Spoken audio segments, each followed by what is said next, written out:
feel like people need a kickstart. They need something that gives them the inspiration to start making themselves aware. I feel like right now, people need that jump start. I don't know what it's going to be. I don't know what it is. I don't know how to give it to people. But I feel like that's what's happening. That's why there's lots of different changes that are happening in the world. I know for certain that in my state, in Utah, we've just had fires after fires after fires. Everything's been starting on fucking fire. And it was a really dry week last week, and fires started up everywhere, literally about to fucking move people out of their houses and shit. Then there's other, like, literally buildings that burnt down, like a fourplex burnt down in the middle of the city. So it's been really crazy, like, just really crazy and hot. And I think there's little things like that that are going to hit close to home with people, that'll start making people, like, question, like, what the fuck is really happening? Then it rained. Day after the 4th, it rained, and I probably would attribute that to geoengineering, because it's really fucking dry for the last week. I could be wrong, though. I could be wrong. Like, all these cataclysms, and I live in a place that's extremely fucking conservative, and so it's quite possible that people are going to get really like, it's the rapture. I know it's the rapture, and they might be right. I don't know. I'm not saying that I'm right or wrong when it comes to this, but I'm saying that it's these types of things that will kickstart people into really doing and living by what they say and meaning it. And all the other people who aren't and don't want to and don't care will continue to do their own thing. But that's not the mass majority of people. The mass majority of people don't want to have to beg, borrow, or steal. They want to be able to work for themselves. They want to be able to be an active member of their society. They want to be able to be functional, but they also want to be able to have their free time. That's normal. That's what everybody out there working a fucking job on a daily basis, trying to take care of their family and take care of their material. That's what they're trying to do, right? Is feel connected to what they're doing and feel like they're a part of something. They're actually making things happen.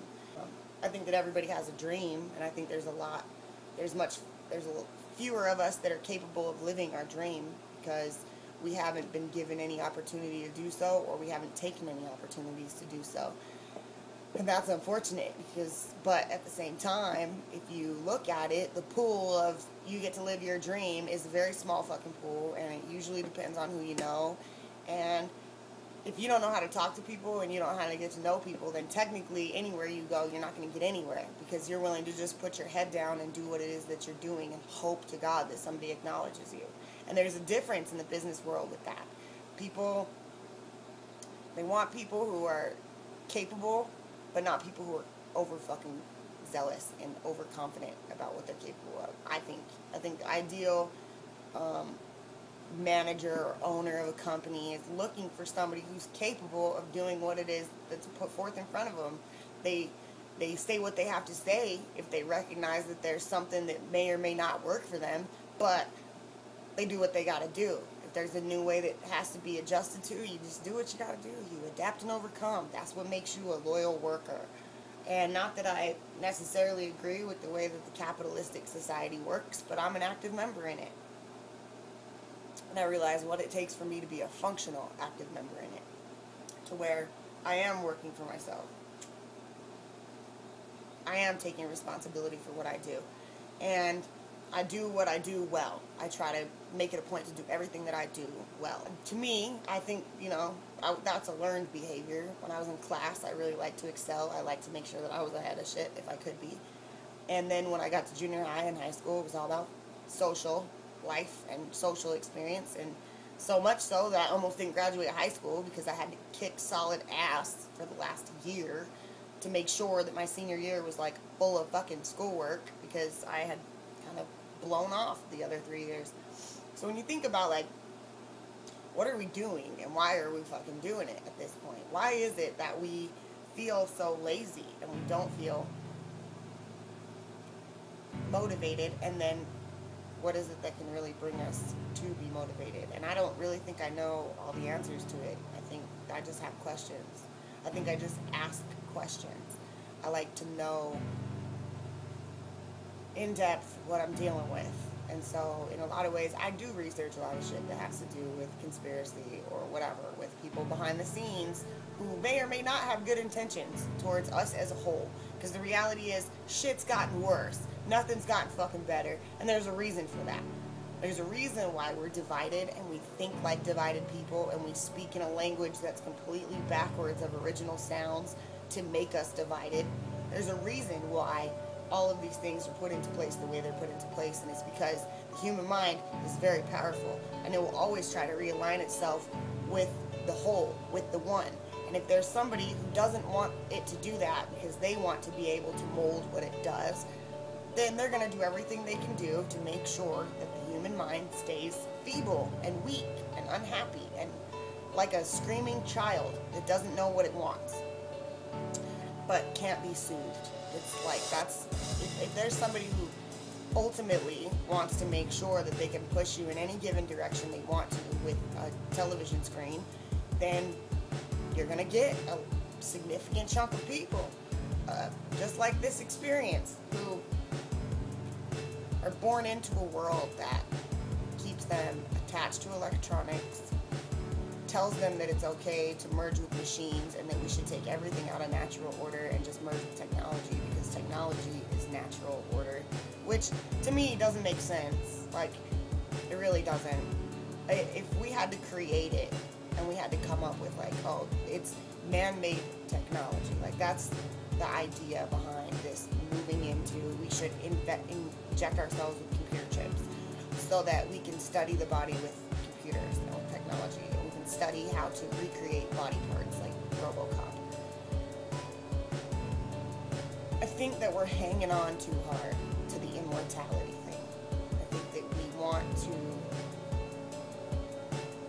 we have removed ourselves so far from the spiritual experience that we're trying to connect the physical experience through technology to the spiritual experience. And the physical experience has never ever been disconnected from the spiritual experience. They've always been one and the same. They're always simultaneously happening consistently from the point you come in to the point you go out. And the reality is, there's a reason why you go out. There's a reason why you die. There's a reason why you grow up. There's a reason for that. There's a reason for this body to go through the cycles that it goes through, and that is what this entire experience is doing as a whole. From the Big Bang Theory to before the Big Bang Theory, when there's gases and particles that are just floating around the middle of nowhere, one without a second. This whole thing is one without a second. We are all together in this. There's no separate. So realistically, what we're hanging on to, what we're trying to do with the technology merge is backwards. Makes no sense. It makes us look like cowards because we can't just deal with the fact that this happens, and we keep teaching it in such a depressing way. Like, no wonder nobody wants to die, because death is so sad. They make it fucking depressing. We are taught the wrong ideas about what it even is. We don't fucking disintegrate. We're made of energy. We're made of consciousness. There's a beauty to be given in this body, and to be walking around with a choice to be good or to be evil. There isn't other experiences out there that get that. They're either one or the other. That's why they're so fucking quick and apt to try to suck the life out of you, like demonic spirits, like demonic energy or spiritual vampires. There's a reason why these things are happening, or alien abductions, where they go and suck the life force out of people. They're either on one side or the other. It's like a cat is a cat, and a dog is a dog, and a bird is a bird. But a human has a choice about which part of the chain they want to be on. But they feel like they're the alpha of the entire situation, so pretty much we're out of the food chain, because we can eat lions. This is like top dog of the jungle, and we can kill and eat them. So what does that make us? Or we can be part of that and recognize that, like, we're part of that. We can be part of the conscious experience. We can be part of recognizing we are a piece of this entire experience, and we actually are what make it go round. We can destroy the planet, or we can harmonize it. We can create insanely beautiful structures that map the entire planet. We've done that. Like, you look at what the pyramids are, you look at all of these different ancient sites that connect to each other.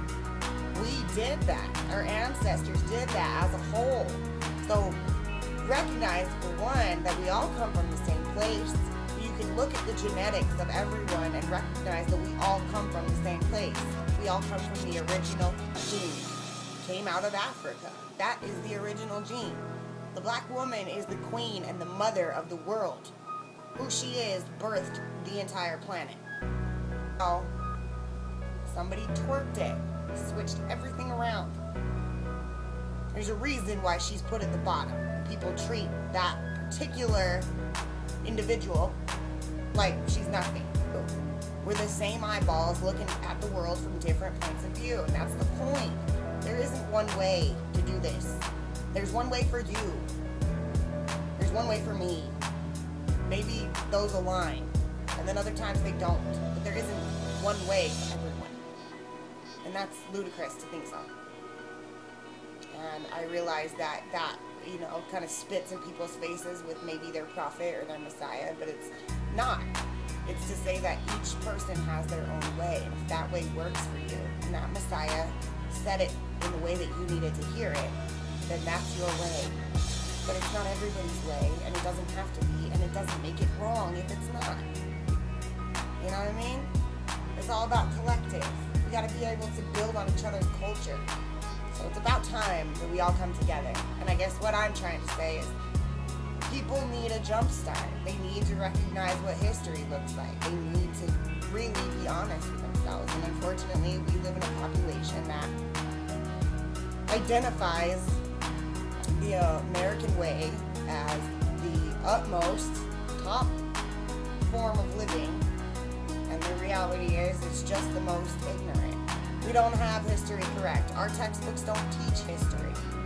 People fight for that every day, going into different school districts, trying to get their textbooks updated, trying to ask why their kids are being taught certain things. Like, there's a lot happening that says, hey, we're going to own your children, and we're going to teach them whatever history we want to teach them, and we're going to tell them that this is why this happened, and this is why this happened. You've taken away serious truth to situations. And when that happens, that's why you get what we get now, where there's kids who are just out of fucking control. It's sad. Right now it's changing. Shit's happening. People are going to wake up. So pay attention to the synchronicities in your own life. When you think a thought, something happens. When you project out there, this is what I really am trying to go for. And the universe responds. That's powerful, man. Powerful. Go research numerology. Go research symbology, because these things will be necessary in trying to understand what synchronicity looks like. Pay attention to the synchronicities that the universe hands you. And it's all in this. Up here. At least that's what we think. But I personally think it's all of it. It's the whole experience. Because if you didn't have a heartbeat, you wouldn't have a brain. And if you didn't have a brain, you probably wouldn't have a heartbeat. And if you didn't have every other body part to make sure that your heart is safe and encompassed in your chest, then you probably wouldn't be here. So, think it through is all I'm trying to say. Be more aware of your surroundings, of your future, of your choices, of your thoughts, of your words, things you say to people. Make a conscious effort to be what it is you want to be in your heart. And don't let other people tell you that you're not worth anything, because the reality is we're all different points of view.